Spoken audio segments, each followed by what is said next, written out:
સાંતરપુર ગામમાંથી પસાર થતી કચ્છ કેનાલમાં પડેલા ગાબડાના રિપેરિંગ કામનું સ્થળ નિરીક્ષણ કરતા ચોંકાવનારી બાબતો સામે આવી હતી.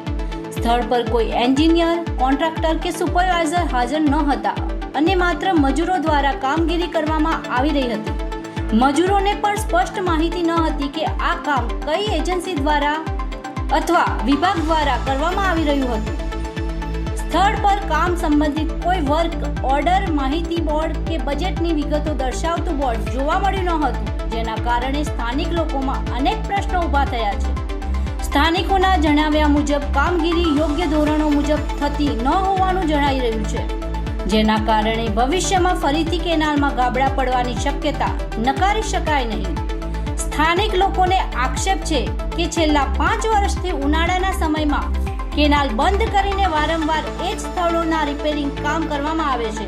તેઓ માંગ કરી રહ્યા છે કે કામની ગુણવત્તા, ખર્ચ અને જવાબદાર અધિકારીઓ અંગે પારદર્શિતા રાખવામાં આવે.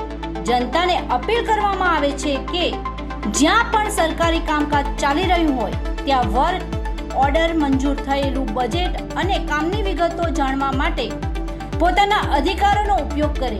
જાગૃત નાગરિકો દ્વારા દેખરેખ રાખવામાં આવે તો જાહેર નાણાંનો યોગ્ય ઉપયોગ અને કામની ગુણવત્તા સુનિશ્ચિત થઈ શકે છે.